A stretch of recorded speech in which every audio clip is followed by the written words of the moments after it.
सर्वेभ्यो नमो नमः। शमेषां समापर्पितानाम् आचार्याणां बन्धुबान्धवानां गुरुजनवृन्दानां काव्यामृतमित्यस्मिन् आमुखपटले हार्दं स्वागतम् अभिनन्दनं च वर्तते। अद्य वयं महाकविभर्तृहरिविरचितस्य नीतिशतकमित्यस्य ग्रन्थविशिष्टस्य विषये चर्चामः। आज हम लोग महाकवि भर्तृहरि प्रणीत नीति शतकम के सज्जन पद्धति का आश्रय करते हुए 64वें श्लोक के बारे में चर्चा करेंगे। प्रस्तुत इस श्लोक में महाकवि भर्तृहरि जी ने निरूपण करते हुए सज्जनों के स्वभाव का, सज्जनों के मंगलमय स्वभाव का वर्णन किया है इस श्लोक में। आइए ग्रंथ की भाषा में समझते हैं। यह बात शार्दूल विक्रीडितम छंद में महाकवि भर्तृहरि जी ने उपदेशित की है। आइए अध्ययन करते हैं। तो कहते हैं प्रदानम प्रक्षन्नम गृहमुपगते संभ्रम विधि प्रियं कृत्वा मौनम सदसि कथनं चाप्युपकृते अनुत्सेको लक्ष्म्यां निरभिभवसाराः परकथाः शतां केनोद्दिष्टं विषममशिधाराव्रतमिदं शतां केनोद्दिष्टं विषममशिधाराव्रतमिदं। अर्थात सज्जन महापुरुषों के 6 गुण बताए गए। कहते हैं प्रदानम प्रक्षन्नम, प्रायः जो लोग दान किया करते हैं, दान की प्रक्रिया कैसी होनी चाहिए? बोले प्रक्षन्नम, गुप्ताति गुप्त, गुह्याति गुह्य और गूढ़ाति गूढ़ होनी चाहिए।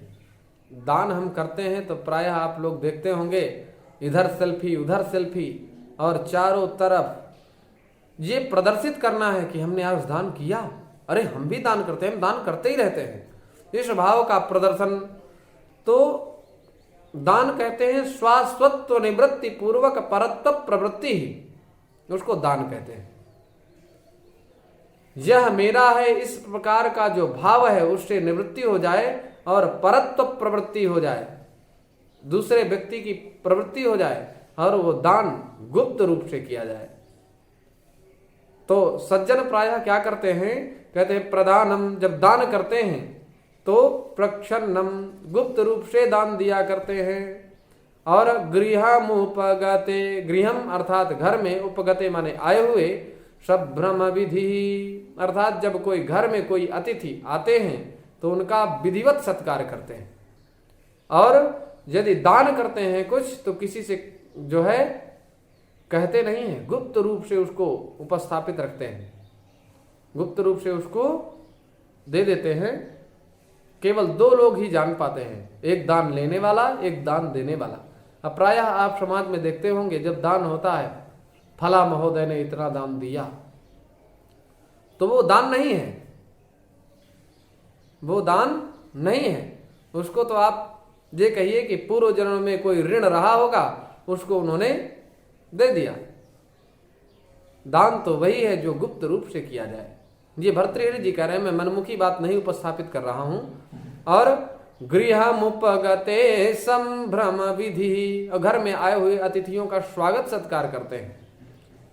प्रियं कृत्वा मौनम, किसी भी व्यक्ति पर किया गया जो उपकार होता है उस उपकार को करने के उपरांत वो मौन वृत्ति को धारण किए रहते हैं। कभी भी उस किए गए उपकार का गायन नहीं करते कि मैंने तुम्हारे साथ ऐसा किया था, मैं ना होता तो ऐसा ना होता।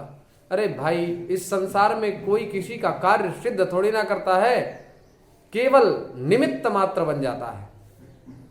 निमित्त मात्रम भवसव्य साचिन, तो मात्र निमित्त भूत आप लोग होते हैं। हम और आप, इस संसार के जितने भी प्राणी हैं, एक दूसरे कार्य के प्रति निमित्त बन जाते हैं बस, और किसी का कोई कार्य करता नहीं, न कराता है। क्योंकि आयु कर्म च वित्तं च विद्या निधनमेव च, ये विधाता ब्रह्मा जी के द्वारा गर्भस्थ शिशु के ललाट पर अंकित कर दिया जाता है।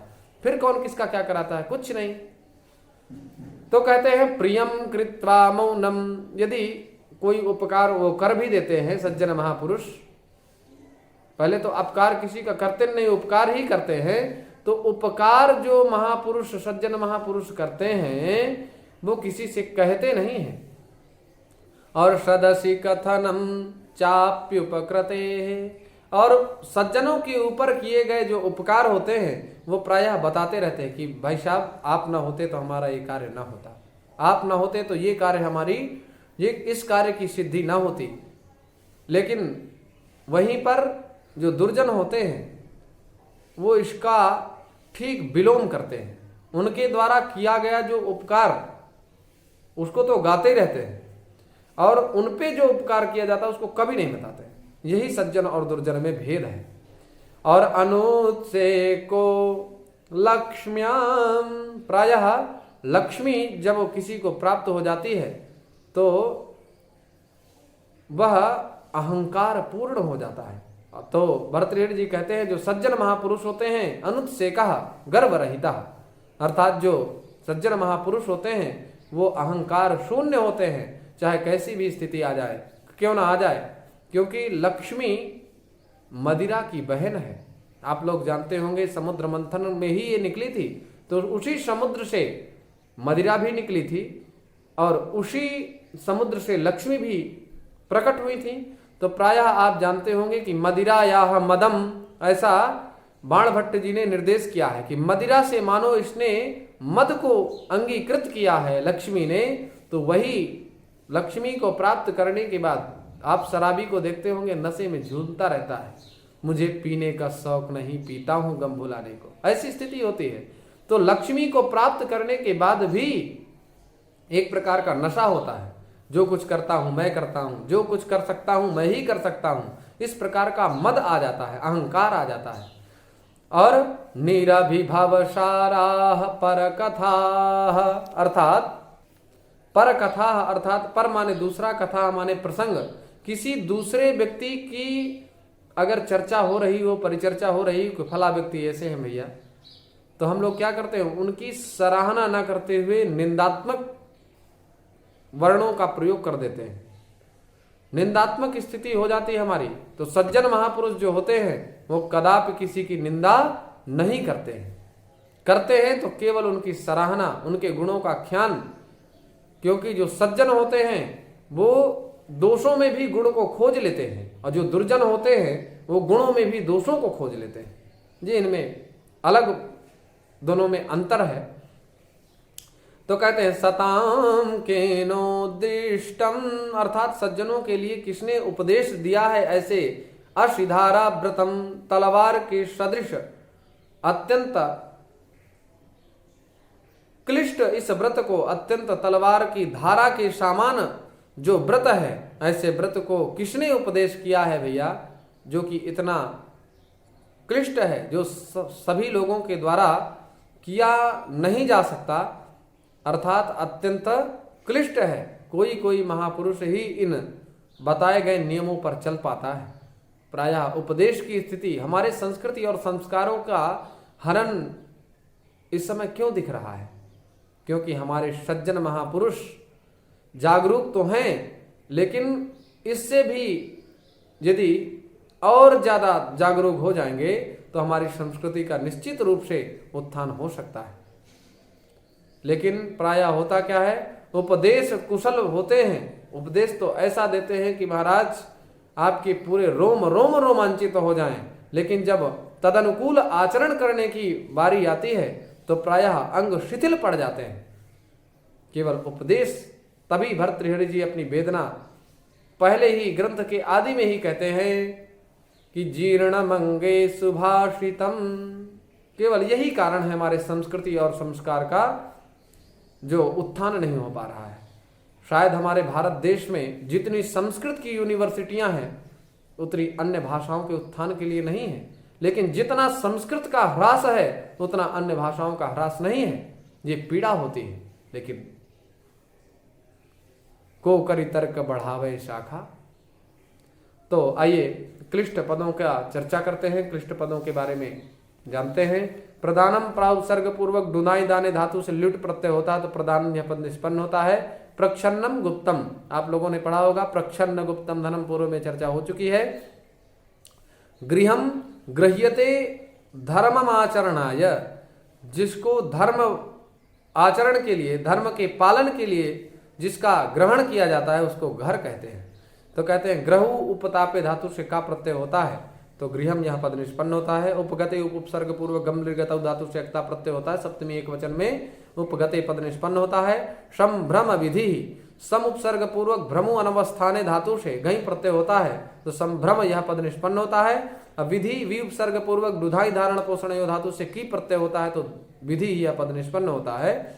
कृत्वा डुक्री करने धातु से अक्त्वा प्रत्यय होगा तो कृत्वा यह पद निष्पन्न होगा। मौनम मुनेर भावम, मौनम मन ज्ञाने धातु से अण प्रत्यय होगा तो मौनम यह पद निष्पन्न होगा। उपकृते उपसर्ग पूर्वक डुक्री करने धातु से अक्तिन प्रत्यय होता है तो यहां पर उपकृते षष्ठ्यंत पद निष्पन्न होता है। और अनाभिभव गंधाः माने नास्ति अभिभव आप आक्षेपस्य निंदायाः भावः यासु ताः इति अनाभिभव गंधाः। सताम अशुभुवि धातु से क्षत्रि प्रत्यय होता है और षष्ठी बहुवचन में सताम यह पद निष्पन्न होता है। उद्दिष्टम, यहाँ पर उद उपसर्ग पूर्वक दिशिर प्रेक्षण धातु से एकता प्रत्यय होता है, द्वितीय एक वचन में उद्दिष्टम पद निष्पन्न होता है। केन जानते हैं किम शब्द से तृतीय एक वचन में। विषमम असिधाराव्रतम, तो असिधाराव्रतम इदम अर्थात असिधारायाम स्त्रीव दुष्करम व्रतम असिधाराव्रतम। इस प्रकार से इस श्लोक में विभिन्न क्लिष्ट पदों के बारे में हम लोगों ने जाना। आशा है आप लोग लाभान्वित हुए होंगे। इसी भाव से पुनः आप सभी लोगों का इस व्याख्यान श्रवण श्रृंखला में व्याख्यान श्रवण करने के लिए आप सभी लोगों को आभार एवं आधमर्ण प्रकटित करता हुआ पुनः नमो नमः।